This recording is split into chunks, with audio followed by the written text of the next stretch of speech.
नमस्कार, मैं हूं आपके साथ अनुष्का राय और आप देख रहे हैं एमपी फास्ट न्यूज। चुनाव तारीखों की घोषणा, आदर्श आचार संहिता लागू, कलेक्टर ने बताई गाइडलाइन। विधानसभा चुनाव की तारीखों का ऐलान होते ही आचार संहिता लागू हो गई है, जिसके चलते प्रशासन में संपत्ति विरूपण अधिनियम के तहत कार्रवाई शुरू कर दी गई है। वहीं इस बार गरबा पंडालों में लाउड स्पीकर की अनुमति भी नहीं दी जाएगी। चुनाव आयोग द्वारा मध्य प्रदेश में होने वाले विधानसभा चुनाव की तारीख का ऐलान कर दिया गया है, जिसके तहत प्रदेश में 17 नवंबर को मतदान होगा और 3 दिसंबर को मतगणना की जाएगी। इसी के साथ आज से प्रदेश में आदर्श आचार संहिता लागू हो गई है। उज्जैन कलेक्टर एवं निर्वाचन अधिकारी कुमार पुरुषोत्तम शाम को मीडिया के साथ बातचीत में बताया कि निर्धारित कार्यक्रम के अनुसार 21 अक्टूबर से निर्वाचन की प्रक्रिया शुरू होगी। इसके लिए जिले की 7 विधानसभा सीट के लिए रिटर्निंग ऑफिसर की नियुक्ति कर दी गई है। उज्जैन उत्तर और दक्षिण विधानसभा सीट को छोड़कर बाकी सभी सीटों के नामांकन पत्र संबंधित विधानसभा मुख्यालय पर जमा होंगे। आपने बताया कि आचार संहिता के चलते इस बार सार्वजनिक गरबा पंडालों में लाउड स्पीकर की अनुमति नहीं दी जाएगी और रात 10 बजे के पहले कार्यक्रम भी बंद करने होंगे। वहीं सार्वजनिक कार्यक्रमों का राजनीतिक उपयोग भी नहीं किया जा सकेगा। प्रेस वार्ता में एसपी सचिन शर्मा भी मौजूद थे। देखिए, जैसा कि आपको मालूम है, चुनाव की घोषणा के साथ साथ ही आदर्श आचरण संहिता प्रभावशील है। चुनाव आयोग के निर्देश है कि सबसे पहले क्या कार्रवाइयाँ करनी है। तो अभी आपने देखा होगा, शहर में जितने सार्वजनिक स्थान हैं वहाँ पे अगर किसी भी राजनीतिक पार्टी के पोस्टर या बैनर या कोई भी संपत्ति विरूपण है तो उसको हटाने की कार्रवाई की जा रही है। अगले 48 घंटों में इस तरह के सार्वजनिक स्थानों पे सारे विरूपण हटा दिए जाएंगे। 72 घंटों के अंदर इवन निजी संपत्तियों पे जो विरूपण है उस पर भी कार्रवाई की जाएगी। जो हमारे FST SST की कार्रवाई या फ्लाइंग स्क्वाड है, सारे काम शुरू हो जाएंगे। और हमारा पूरा इलेक्शन का जो अमला है काम तो पहले से ही कर रहा है, लेकिन अब उसकी प्राथमिकता सिर्फ चुनाव तक ही है और इसमें जी जान से सारा अमला लगेगा। पूरा आदर्श आचरण संहिता का मतलब लोगों के दिन प्रतिदिन के क्रियाकलापों में विघ्न डालना नहीं होता है। वो ये इंश्योर करना होता है कि चुनाव में सभी जो प्रत्याशी खड़े हैं उनको लेवल प्लेइंग फील्ड मिले, किसी का फेवर ना हो। अगर कोई सार्वजनिक स्थल पे कोई गरबा करता है तो उसको निश्चित तौर पे अनुमति लेनी होगी, लेकिन उन गरबा स्थलों का उपयोग राजनीतिक उद्देश्य से अगर किया जाएगा तो निश्चित तौर पे आचरण संहिता के उल्लंघन में श्रेणी में ही आएगा। सर, किस प्रकार कहीं भी गरबा पंडालों में लाउड स्पीकर की अनुमति नहीं दी जाएगी। ऐसे भी नियम है कि लाउड स्पीकर बंद होगा। आपको तिथियाँ मैंने बताई है। निर्वाचन, उसमें निर्वाचन के सेंट्रल ऑब्जर्वर भी आते हैं। सारा जो सामग्री का वितरण है वो हम यहीं से करेंगे और वापस भी यहीं से, सेंट्रलाइज सिस्टम है। हर विधानसभा के लिए एक RO नियुक्त है जो संबंधित SDM मुख्यालय पे है। फॉर्म वहाँ लिए जाएंगे। उज्जैन उत्तर और उज्जैन दक्षिण को छोड़कर बाकी सारे फॉर्म संबंधित विधानसभा मुख्यालयों पे लिए जाएंगे। प्रत्याशी को वहीं जाके अपना फॉर्म भरना पड़ेगा। सारी कार्रवाइयाँ वहाँ से होगी। मतदान दलों की रवानगी उज्जैन से होगी और मतदान सामग्री का वितरण उज्जैन से होगा और वापस सारी सामग्रियाँ और EVM उज्जैन में जमा होंगी। मध्य प्रदेश विधानसभा चुनाव को लेकर बीजेपी ने कैंडिडेट्स की चौथी लिस्ट में 57 नामों का ऐलान किया है, जिसमें उज्जैन दक्षिण से मोहन यादव के नाम पर एक बार फिर पार्टी ने भरोसा जताया है। मध्य प्रदेश विधानसभा चुनाव को लेकर बीजेपी की नए कैंडिडेट्स की चौथी लिस्ट में 57 नामों का ऐलान किया है, जिसमें उज्जैन दक्षिण से मोहन यादव पर एक फिर पार्टी ने भरोसा जताया है। लिस्ट में डॉक्टर मोहन यादव का नाम फाइनल होते ही शहर में उनके समर्थकों ने खुशियां मनाना शुरू कर दी है। बीजेपी कार्यकर्ताओं और पदाधिकारियों और मोहन यादव समर्थकों ने उनके ऑफिस पर जबरदस्त शक्ति प्रदर्शन किया। आतिशबाजी, ढोल नगाड़े के बीच उत्सव का माहौल बना। मिठाई भी बांटी गई। यहाँ उन्होंने शिप्रा नदी में गंदगी देकर किनारे के हिस्से में पड़ी गंदगी को साफ किया। दरअसल बीजेपी के उज्जैन दक्षिण सीट के प्रत्याशी डॉक्टर मोहन यादव आज शिप्रा नदी के नरसिंह घाट पर स्नान के लिए पहुंचे। यहाँ घाट पर गंदगी देखकर उन्होंने साफ करना शुरू कर दिया। यादव के साथ तैराक दल के कुछ सदस्य भी मौजूद रहे। इस दौरान करीब 15 मिनट तक घाट के पास पानी की गंदगी को साफ कर देव दर्शन के लिए निकल पड़े। आज से आचार संहिता लागू हो चुकी है और आपकी टिकट की भी घोषणा हुई है। देखिए, हम सब भारतीय जनता पार्टी के सिपाही हैं और भारतीय जनता पार्टी के कार्यकर्ता होने के नाते से पार्टी ने मेरे व्यक्तिगत स्तर पर विचार करके ये जो मौका दिया, मैं पार्टी का आभारी हूँ। और यशस्वी हमारे राष्ट्रीय अध्यक्ष माननीय जगत प्रसाद नड्डा जी, हमारे यशस्वी प्रधानमंत्री माननीय मोदी जी, माननीय गृह मंत्री जी यशस्वी अमित शाह जी, इस अवसर पर विशेष रूप से हमारे यहाँ चुनाव का सारा प्रबंधन देख रहे भूपेंद्र सिंह जी यादव साहब, हमारे साथ प्रदेश के अध्यक्ष विश्वनाथ शर्मा जी, हमारे यशस्वी मुख्यमंत्री शिवराज सिंह जी चौहान, माननीय नरेंद्र सिंह जी तोमर, मैं सभी वरिष्ठ नेताओं का हृदय से आभारी भी हूं। और जिस प्रकार से पार्टी ने विश्वास किया है, मेरे साथ माननीय जिला अध्यक्ष विवेक जोशी जी मौजूद हैं, या सभी कार्यकर्ता हजारों हजार की तादाद में मौजूद है। हम सब मिलकर के उज्जैन के विकास का संकल्प जो किया हुआ उस पर लगातार खरे उतरेंगे और जनता से एक बार फिर आशीर्वाद लेने जाएंगे पिछले कामों के बलबूते पर। मैं हृदय से आभारी हूँ इस नाते से भी। उच्च शिक्षा विभाग में देश में सबसे पहले शिक्षा नीति लागू हुई किसी प्रदेश में, तो वो मध्य प्रदेश में लागू हुई। मेरे शिक्षा विभाग के माध्यम से लगभग 54 नए कॉलेज खोले गए, 20 से ज्यादा महाविद्यालय में संकाय हमने खोले हैं। इसी प्रकार से लगभग 3700 से ज्यादा नए पदों को पीएससी से भरने के लिए हमने पीएससी तक पहुंचाया है। मैं उम्मीद करता हूं कि जिस प्रकार से गुणात्मक शिक्षा को लेकर के उच्च शिक्षा विभाग में नवाचार किए गए, विभिन्न प्रकार के भवन और बाकी चीजों की व्यवस्था की गई है, यही कारण है कि पूरे देश का सबसे नंबर 1 A++ ग्रेड का कॉलेज सरकारी स्तर का उज्जैन का माधव विज्ञान महाविद्यालय बना है। जीवाजी विश्वविद्यालय A++ ग्रेड का हुआ। मैं उम्मीद करता हूं कि सरकार के कामों के बलबूते पर निश्चित रूप से जनता के बीच में हम जाने वाले हैं और जनता हमारे को निश्चित रूप से जो दिख रहा है वो अभी से आशीर्वाद देते दिखाई दे रहे हैं। लेकिन हम सब मिलकर के, चूंकि भारतीय जनता पार्टी के सिपाही होने के नाते से ये व्यक्ति की घोषणा होती है, असली में तो हमारा उम्मीदवार कमल का फूल होता है। इसलिए प्रत्येक मतदान केंद्र पर हम सब मिलकर ताकत से लड़ेंगे और निश्चित रूप से जनता हमको यश देगी। महाकाल बाबा की कृपा होने वाली है। महाकाल बाबा, हम सबको जानकारी में है कि जब जब कुंभ मेला आता है, सिंहस्था का आयोजन होता है, भारतीय जनता पार्टी की सरकार बनती है, आजादी के बाद से लगातार ये जो क्रम जारी है, हम सब उसको एक बार फिर अपने आंखों से फलीभूत होते दिखाई देंगे।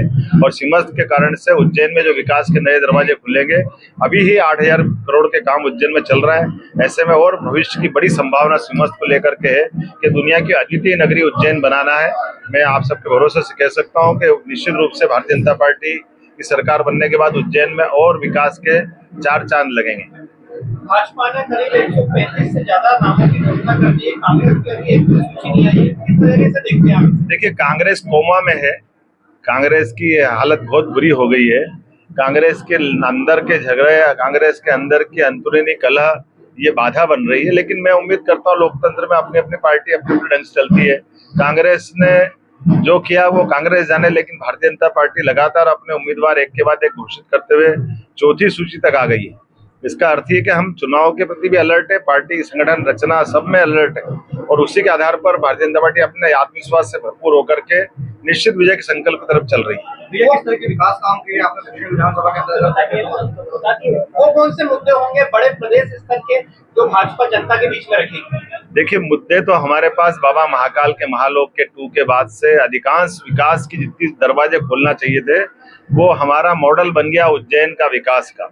और उसी के बलबूते पर उज्जैन में न केवल धार्मिक पर्यटन बढ़ रहा है, बल्कि धार्मिक पर्यटन के अलावा यहाँ पर उद्योग का बड़ा संभावना बनी है।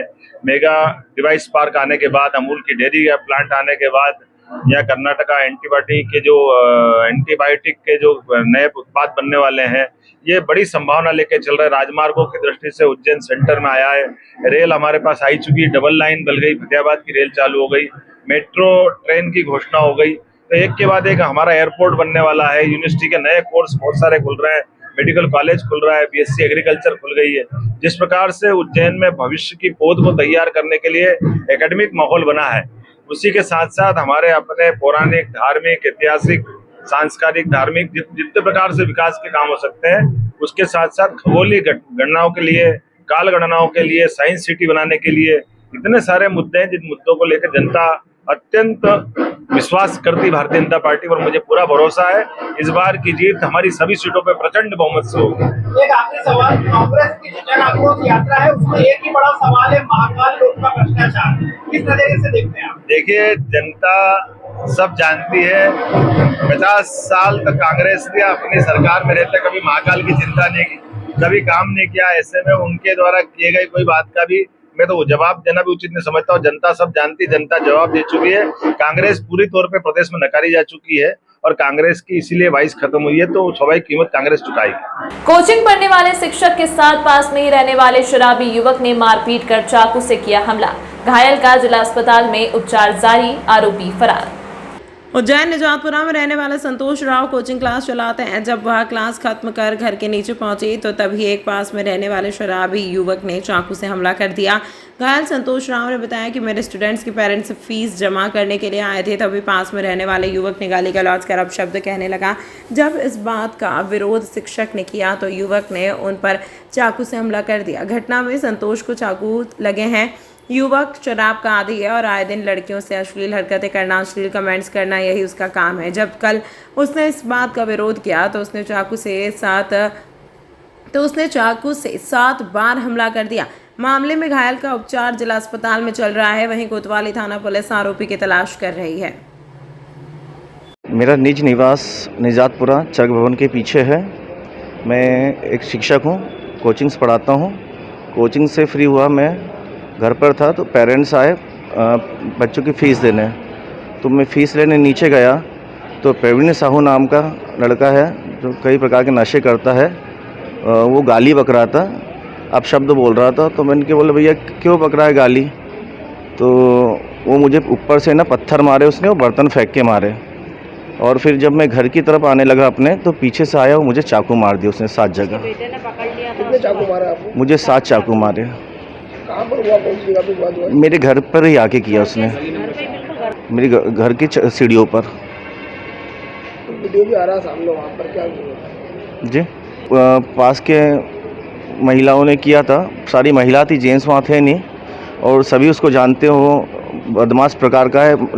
लड़कियाँ आती मेरे पास कोचिंग्स तो उनसे छेड़छाड़ करना और उन पर पत्थर मारना। मेरी वाइफ पार्लर चलाती है, वो वहाँ महिला आती है, उनसे अश्लील तरीके से बातें करना, ये इस टाइप से उसकी प्रवृत्ति है। और पहले भी उसके कई लड़कियों के साथ मैटर हो चुके हैं। क्या नाम है? उसका नाम प्रवीण साहू है। आप कहाँ पर रहते हो? निजातपुरा चर्क भवन के पीछे। क्या नाम है आपका? संतोष राव। कहाँ पर रिपोर्ट लिखाई थी? सेंटर कोतवाली। ग्राम दताना मताना के किसान कैलाश चंद्र परमार के साथ जमीन को लेकर की गई धोखाधड़ी। दरअसल दताना के रहने वाले किसान कैलाश चंद्र पिता रामचंद्र परमार ने बताया कि दताना के रहने वाली संपत बाई और उसके 2 पुत्रों के द्वारा धोखाधड़ी की गई है। दरअसल दताना के रहने वाले किसान कैलाश चंद्र पिता रामचंद्र परमार ने बताया कि दताना के रहने वाली संपत बाई और उसके 2 पुत्र मनोहर और मेहरबान द्वारा कृषि भूमि दताना की, जिसका सर्वे क्रमांक 62 है, जिसे 2003 में मेरे द्वारा 7 लाख रुपए की राशि देकर खरीदी गई थी, जिसका विधिवत राजस्व रिकॉर्ड में चढ़ाकर शासकीय ऋण पुस्तिका के साथ मुझे कृषि भूमि पर कब्जा दिया गया था और मुझे आश्वस्त किया गया था कि आप जब कहेंगे हम आपके हित में भूमि की रजिस्ट्री करवा देंगे। मेरे द्वारा कई बार रजिस्ट्री का बोला गया लेकिन विक्रेता पक्ष टालता रहा। अब मुझे जानकारी लगी है कि मेरी ज़मीन को दताना तहसील के ही रहने वाले एक अन्य किसान को विक्रय कर रजिस्ट्री करवा दी गई है। अब किसान कैलाश चंद्र ने कलेक्टर महोदय से आवेदन देकर अपनी कृषि भूमि वापस दिलवाने की बात कही है। किसान चाहता है कि उसके द्वारा की गई धोखाधड़ी में मां व दोनों पुत्रों के खिलाफ FIR दर्ज की जाकर कार्यवाही की जाए। साहब मैंने ज़मीन 2003 में खरीदी थी। संपत भाई पति दयाराम और मनोहर पिता दयाराम और मेहरबान पिता दयाराम चौधरी से सन 2003 में खरीदी थी मैंने। और उसके बाद से 20 साल से उस पर खेती करता हुआ आ रहा हूँ मैं। लेकिन पिछले साल मुझे जब मालूम पड़ा मई में कि आपकी ज़मीन बेच दी गई है और वो ज़मीन दूसरे किसी को दे दी, जब उसके पास में गया बीच में 2-4 बोर बोलवान मैंने भी मेरी रजिस्ट्री कर दो इसकी यार, तो मेरे को आलम टालम करता रहा। मैंने बार बार उसको समझाने का, उसने करनी। फिर बाद में मैंने उससे कहा कि भैया जब मैं खेती करने का तो मेरे पास पीछे दादा लोग छोड़ो और मेरे को मारने कूटने की धमकी थी उसने। और बोला तेरे खेत कुछ नहीं जा, हमने तो बेच दी, तेरे से बने जो कुछ कर लेना। क्या तो हमने साहब कलेक्टर साहब के यहाँ आवेदन भी दिया, सब दूर और बताए से, लेकिन मेरी कोई सुनवाई नहीं हो रही साहब। इसलिए आप मेरी कोई सुनवाई करने की कृपा क्या चाहते हैं? मेरी सुनवाई करी जाए साहब और मुझे गरीब किसान के लिए वो मेरे हक दिलाया जाए साहब। कितनी बीघा जमीन है? मैंने उससे 8 बीघा 200 ज़मीन ली थी, उसमें से 4 बीघा और 4 बीघा उसने दूसरों को बेच दी और 3 बीघा और 78 आ रहा मेरे, 3 बीघा और 18 आ रहा मेरे पास है। कहाँ पर है जमीन? ये दताने में है साहब, दताना मताना हवाई पट्टी के पास में। क्या नाम है? उनका नाम है संपत भाई पति दयाराम चौधरी। आपका नाम? मेरा नाम कैलाश पिता रामरतन दताना। अपने राजनीतिक प्रोग्राम के दौरान मध्य प्रदेश के पूर्व वन मंत्री विजय शाह द्वारा भूत और दिव्यांगों के खिलाफ दिए गए बयान से नाराज उज्जैन के दिव्यांग प्रतिनिधि मंडल ने SP को आवेदन देकर कार्रवाई की मांग की है। उज्जैन में दिव्यांग प्रतिनिधि मंडल ने आज मध्य प्रदेश भारतीय जनता पार्टी के पूर्व मंत्री विजय शाह द्वारा दिव्यांगों को लंगड़ा लूला कहकर अपशब्दों से प्रयोग करने के मामले में पुलिस कंट्रोल रूम पहुंचकर ज्ञापन सौंपा है और विजय शाह की गिरफ्तारी की मांग की है। रोहित बैरागी ने जानकारी देते हुए बताया कि उन्होंने अपने राजनीतिक भाषण में दिव्यांगों का अपशब्द कहे हैं जो कि अपमानजनक है। इससे हमारी भावनाओं को ठेस पहुंची है। हमने उज्जैन एसपी को आवेदन देकर पूर्व वन मंत्री की गिरफ्तारी को लेकर मांग की है। मैं रोहित बैरागी उज्जैन से। हम उज्जैन के समस्त दिव्यांगों की ओर से दिव्यांग प्रतिनिधि मंडल के रूप में 5 जने एसपी साहब को ज्ञापन देना है वन मंत्री विजय शाह के खिलाफ, क्योंकि वन मंत्री विजय शाह ने पूरे मध्य प्रदेश के दिव्यांगों को अशब्द बोला गया है और गाली लंगड़ा लूला भी बोला गया है। इसके खिलाफ हम समस्त उज्जैन के दिव्यांग लोग और पूरा मध्य प्रदेश के दिव्यांग लोग हम सब आक्रोशित हैं और हम उनके खिलाफ एसपी साहब से यही मांग करते हैं कि आप एफआईआर करें 2016 अधिनियम के अंतर्गत और उनकी गिरफ्तारी करें। मैं रोहित बैरागी उज्जैन से दिव्यांग। तमाम महत्वपूर्ण खबरों के लिए देखते रहिए MP फर्स्ट न्यूज़।